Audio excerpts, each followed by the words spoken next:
Hello friends, இன்றைக்கி இவ்வளோ டர்ட்டான fish டேங்க்கை எவ்வளோ க்ளீனாக ரெடி பண்ணலான்னு பார்க்கலாம் வாங்க. ஃபஸ்ட்டு ஃபிஷ் டேங்க் எடுத்து க்ளீனான ப்ளேஸில் வச்சுக்கோங்க, நியர்பை சிங்காக வச்சுக்கோங்க. வாங்க, உங்களுக்கு எவ்வளோ டர்ட்டாக இருக்குதுன்னு நான் காமிக்கிறேன். ரொம்ப சால்ட்டாக அப்புறம் ஆல்கே ஃபார்மேஷனோடு இருக்குது டேங்க்கு. அதுக்கு நம்ம ஃபஸ்ட்டு வாஷிங் சோடா ஒரு 5 டேபிள் ஸ்பூன் ஆட் பண்ணிக்கோங்க.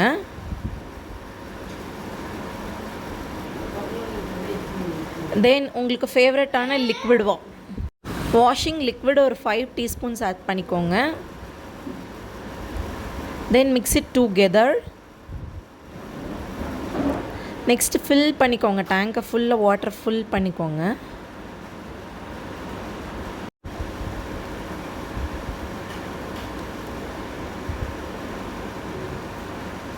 அப்புறம் கல்லுப்பு ஒரு கைப்பிடி அளவு போட்டுக்கலாம். ஒரு லெமனை கட் பண்ணி ஸ்விஸ் பண்ணி விட்டுட்டு அதோட தோலும் அதிலே போட்டுடலாம். அப்புறம் 1 டேக்கு ஃபுல்லாக 24 ஹார்ஸ் வந்து அது சோக் ஆகி ரெடி ஆகட்டும். நெக்ஸ்ட் டே நான் உங்களுக்கு காட்டுறேன் எப்படி இருக்குன்னு.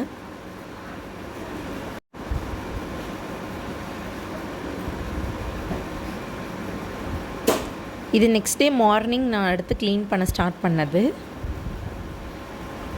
ஃபஸ்ட்டு இந்த சோக்கோட லெமன் வச்சு நான் க்ளீன் பண்ண ஸ்டார்ட் பண்ணேன். நெக்ஸ்ட்டு இந்த பிளாஸ்டிக் நைலான் ஸ்க்ரப்பர் வச்சு ஸ்க்ரப் பண்ணேன்.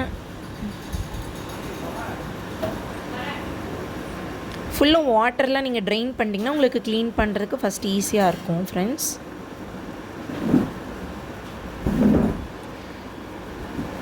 அதுலேயே 90% ஸ்டெயின்ஸ்லாம் உங்களுக்கு போயிடும். பேலன்ஸ் இருக்க 10% ஆஃப் சால்ட் ஸ்டெயின்ஸ் எல்லாம் நிறையா இருந்துச்சு எனக்கு. ஸோ நான் வந்து ஸ்டெயின்லெஸ் ஸ்டீல் ஸ்க்ரப்பர் யூஸ் பண்ணிக்கிட்டேன்.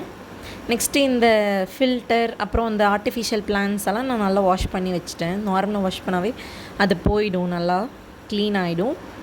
அவ்வளோதான், நமக்கு க்ளீனான டேங்க் ரெடி ஆகிடுச்சு. எப்படி கிளாஸியாக நியூ ஃபினிஷில் பாருங்கள், நமக்கு எவ்வளோ கிளாஸியாக நியூ டேங்க் மாதிரி கிடச்சிருக்குன்னு. ஒரு சால்ட் ஸ்டெயின் அப்புறம் ஆல்கே ஸ்டெயின் எதுவுமே இல்லை, க்ளீனாக இருக்குது. வீடியோ பிடிச்சதுன்னா மறக்காமல் சப்ஸ்கிரைப் பண்ணுங்கள்.